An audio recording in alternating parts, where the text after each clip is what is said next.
a-t-elle sa raison d'être? Mais quelle question suffocante qui me donne même la chair de poule de même en débattre avec mes co-débatteurs.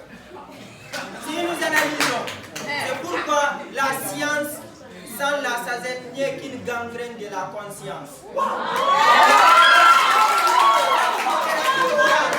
Cette littérature orale, là où ils sont en train de dire la raison d'être, analysons et réfléchissons. Cette littérature orale, d'ailleurs, premièrement, elle transmet la culture. Après la culture, l'éducation est morale. Quand on parle morale, c'est un être humain qui est conscient. Et je reste dans ce contexte.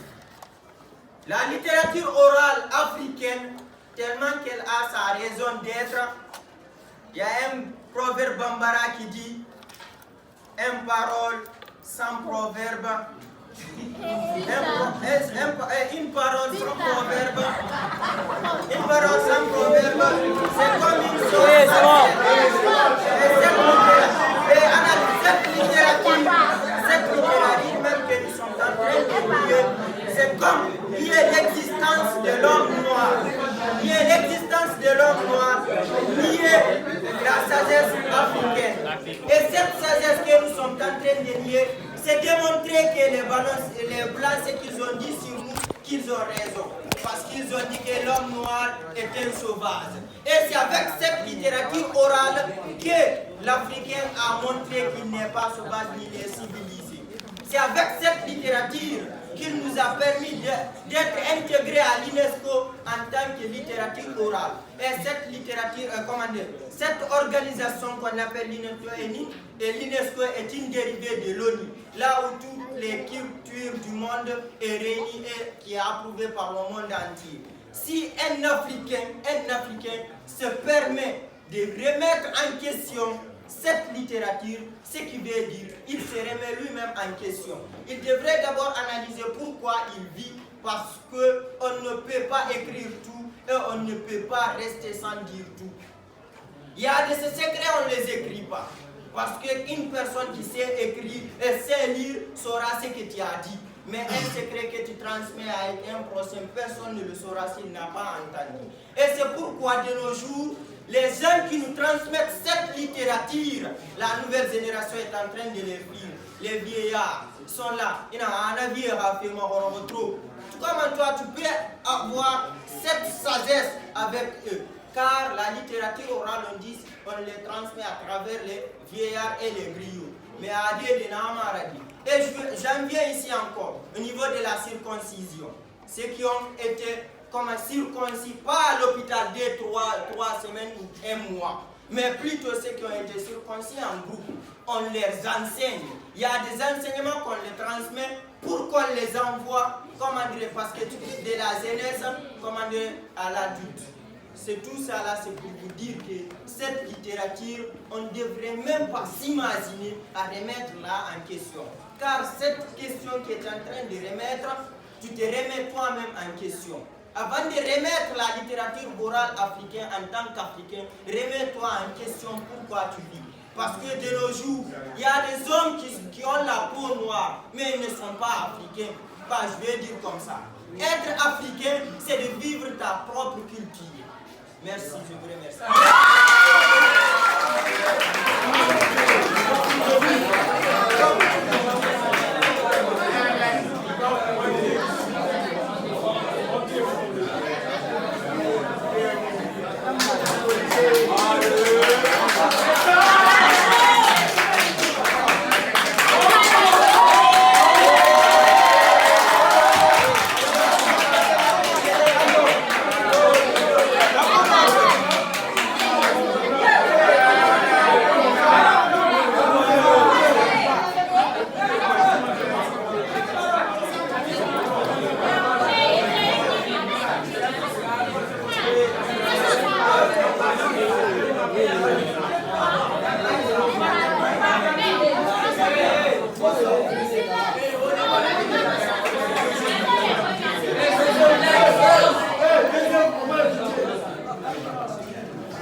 Alors là, moi, mon objectif n'est pas de vous prouver que la littérature orale africaine a sa raison d'être. Moi, mon objectif ici, nous savons tous que la littérature orale africaine n'a pas sa raison d'être. Nous le savons tous. Mais ici, mon objectif ici, c'est de vous convaincre, de vous prouver jusqu'à la dernière minute de mes 5 minutes, jusqu'à la dernière seconde de mes 5 minutes que la littérature orale africaine n'a pas sa raison d'être. Alors, je vais commencer par la fin et terminer par le début. J'aime bien m'amuser avec cette littérature. Prenons l'épopée mandingue de Soundiata Keita. Imaginons que je suis le vieillard et que vous êtes les enfants. Nous sommes assis autour du feu, je vous raconte l'histoire de Soundiata. Vous savez, mes enfants, Soundiata Keita, lorsqu'il est né, il n'avait pas de pied, truc comme ça, il a grandi sans pied. Et avec les atrocités de Fatoumata Berete, Samarat, et tout ce qu'on l'a fait subir, il avait la haine dans son cœur et voulait venger sa maman. Lorsqu'il a retrouvé ses pieds, vous savez ce qu'il a fait? Il est allé directement arracher un baobab. Bam! Il est venu planter le baobab devant la case de sa mère. Wow. Vous êtes tous étonnés, non? C'est ça la littérature orale africaine. Est-ce que cette littérature a sa raison d'être selon vous? Non! S'il vous plaît, ce n'est pas fini. Prenons encore un autre côté. Le grand Soumaoro Kanté, le roi Souzou, le grand roi, le roi des rois. On me dit, je vous dis d'abord, c'est moi le vieillard, que Soumaoro Kanté, lui seul, il a 3 mères biologiques. 3 mères biologiques.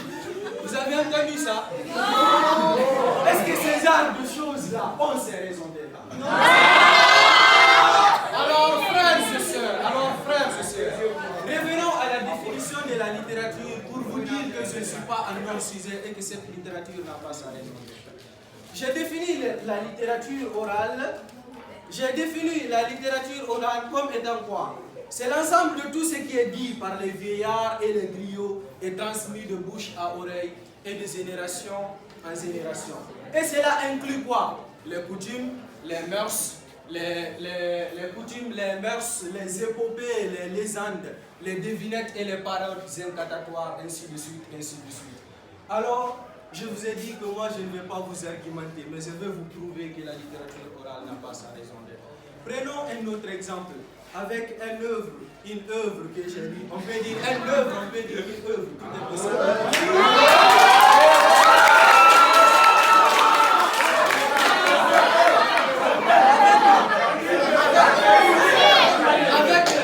Avec cette œuvre que j'ai lue, Djali Amadou Ahmad, une écrivaine peul camerounaise, publiée dans les émissions Proximité, met en scène les atrocités subies par Ndou. Ndou, c'est l'une des personnages du roman. Vous savez ce qu'on fait à Ndou? Vous ne savez pas, vous voulez le savoir? Oui. Ndou, son père, Aboubakr, l'a poussé à épouser un homme. Elle ne voulait pas de l'homme. Et cet homme-là, c'était Moubarak. Moubarak, c'est son cousin. Moubarak, c'est son cousin. Et on l'a obligée à épouser Moubarak. Elle n'était pas consentante, mais elle n'avait pas son mot à dire. Elle est partie chez Moubarak. Moubarak l'a réveillée à 2 h du matin pour lui préparer de la bouillie, ou ainsi de suite. Elle lui battait chaque jour, lui faisait subir des atrocités, des viols, ainsi de suite, ainsi de suite. Et vous savez, quand Ndou se plaignait à la famille ou aux autres, c'est qu'on la disait. On disait, la femme a parfois besoin d'un peu de correction. Ton mari doit te frapper parfois. Tu n'es pas la première à être frappée. Tes tantes ont été frappées avant toi. Tes mères ont été frappées. Tes arrière-grands-parents, ainsi de suite, ainsi de suite. Vous voyez la chronologie de cette dite littérature orale. On l'a fait comprendre qu'elle a le droit de subir ces sanctions qu'on l'a fait subir. De pas par sa propre volonté, mais on l'a fait subir ces choses-là. Et par finir l'histoire de Ndou, comme elle se plaignait à ses parents, ils ne l'écoutaient pas, elle a fini par perdre la raison. Elle est finie par devenir folle. Et ce qui me touche le plus dans cette histoire, c'est que ce n'est pas une histoire imaginaire, c'est une histoire réelle. C'est la sœur même de l'auteur qui a vécu l'histoire. Frères et sœurs, qui d'entre vous ici présents peut souhaiter pour sa sœur, pour son tante ou autre que s'il vous plaît.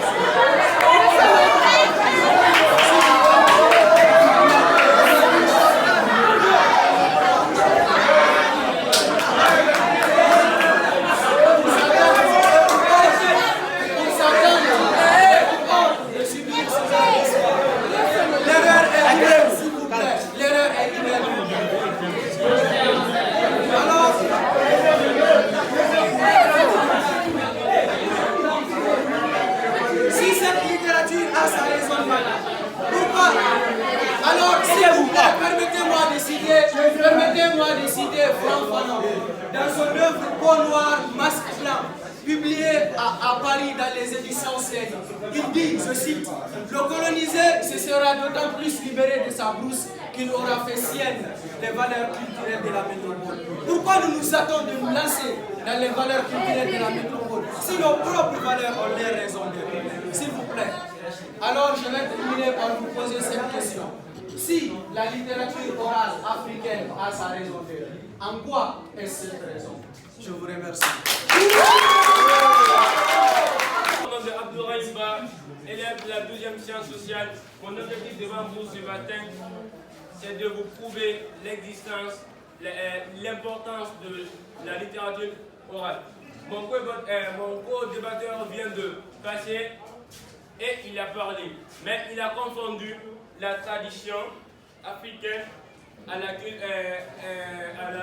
littérature orale. Je ne vais pas l'attaquer, je vais rentrer dans le vif du sujet. Comme nous le savons, il y a des personnes, il y a des savants, il y a des personnes perspicaces qui sont passées avant, qui n'avaient pas utilisé l'écrit, mais jusqu'à présent, nous sommes en train de nous informer à travers leurs œuvres qu'ils ont pu œuvrer avant. Donc, comme un proverbe dit, aucun homme ne peut fuir son homme. Quand nous rentrons dans le continent africain, dans l'histoire de l'Afrique, on sait que la littérature qui a plus marqué, qui a plus influencé, qui a plus d'importance chez nous en Afrique, c'est la littérature orale. De un, on va citer beaucoup d'importance de la littérature orale. De un, comme un vieillard qui s'assied autour du feu qu'on appelle le...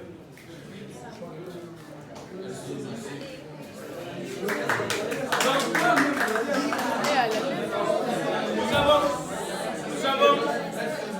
s'il vous plaît, nous savons, même dans les maisons, les éducations se passent oralement. Dans nos différentes ethnies, les éducations se passent oralement. Donc cette littérature orale a servi l'Afrique de l'Antiquité jusqu'aujourd'hui. Et c'est à travers cette littérature orale qu'on a pu avoir la littérature écrite. Et sachez qu'on ne peut avoir une écriture sans la parole. On ne peut avoir une écriture sans la parole. Tout au début c'était la parole. Maintenant c'est l'écrit. Mais pourquoi?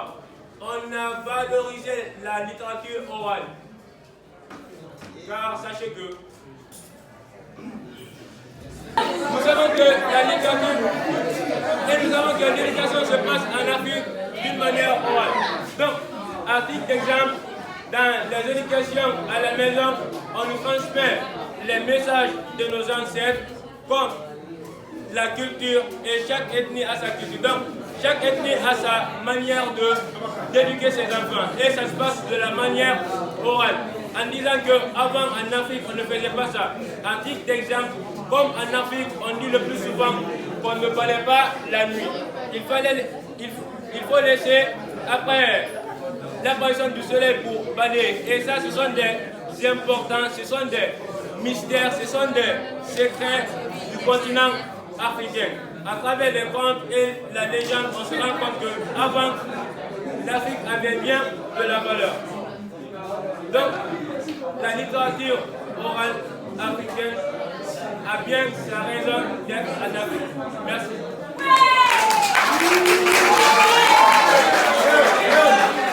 Écoutez, s'il vous plaît, si on organise notre débat, vous savez déjà, notre cher Raïm a déjà passé ici, tout le monde fait des tâtonnements. C'est pas facile, c'est pas si facile de parler devant la masse. Alors nous allons recevoir notre cher ami au niveau des...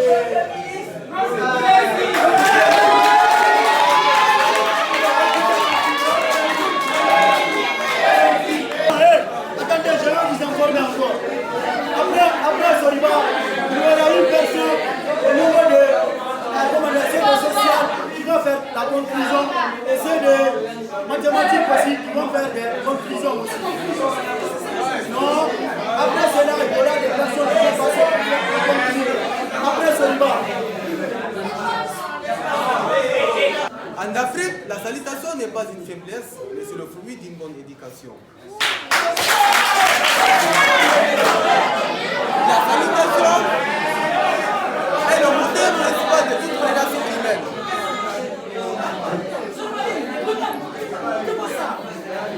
La salutation est le moteur principal de toute relation humaine. Alors, mesdames, mesdemoiselles et messieurs, honorables membres du jury, recevez mes salutations les plus sincères. La littérature écrite désigne l'ensemble des œuvres littéraires mises par écrit. Elle englobe divers arts, tels que le roman, la poésie, etc. La littérature écrite permet aux auteurs d'exprimer leurs pensées, leurs émotions et leurs récits avec un large public.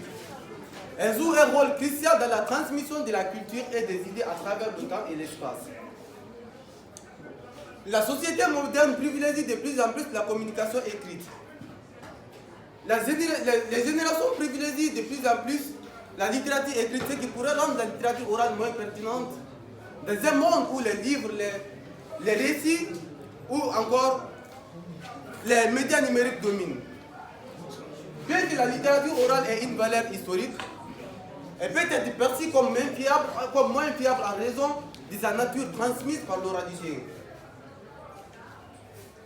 Les récits peuvent changer au fil des générations et ce qui pourrait rendre difficile leur compréhension et leur appréciation. La littérature orale, mesdames et messieurs, la littérature orale dépend souvent de la compétence et peut ne pas être accessible à tous, surtout les personnes qui ne sont pas dans le bon environnement culturel ou géographique, qui pourraient ne jamais avoir l'occasion d'y accéder. Dans le cadre d'éducation moderne, la littérature écrite est souvent privilégiée pour enseigner la langue, la grammaire et d'autres compétences essentielles. Et la littérature orale pourrait ne pas offrir les mêmes compétences d'apprentissage. La lecture et l'écriture. La lecture et l'écriture développent des compétences critiques et analytiques qui sont essentielles dans le monde moderne.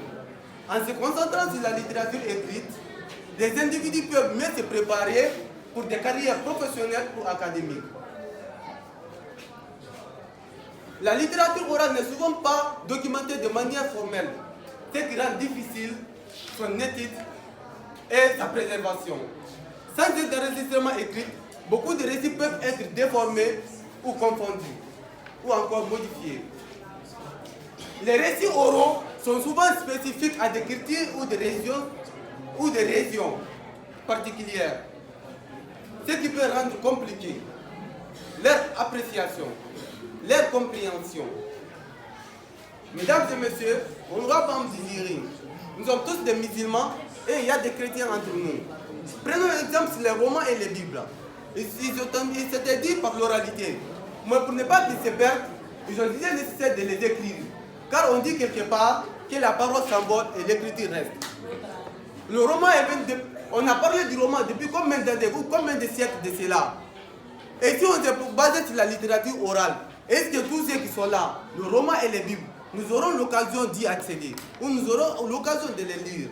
Mais non, on allait oublier, surtout dans le monde où nous sommes actuellement. Surtout dans le monde où nous sommes actuellement, où les enfants ne s'approchent pas de ses parents. Est-ce que s'il n'y avait pas des écrits, on allait les apprendre ceci? Mais grâce à la littérature écrite, je peux lire tout le Coran. Mesdames et messieurs, honorables membres du jury, permettez-moi de terminer mon débat par cette attention de Ahmed Ampateba, que j'aime beaucoup d'ailleurs, qu'en Afrique, si un vieillard meurt, c'est toute une bibliothèque publique. Mais ça, pourquoi Ahmed Ampateba a dit ça? C'est parce que la littérature orale africaine n'a pas sa raison. Les vieillards meurent avec leurs connaissances. Je vous remercie.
de compétir de la sorte. Parce que ça vous... Hey, s'il vous plaît. Ça va vous initier à prendre la parole en public. Tout s'apprend à l'école. Tout s'apprend. Et professeur, quand ça arrive, fais en sorte que ton nom figure parmi les participants. Parce qu'un de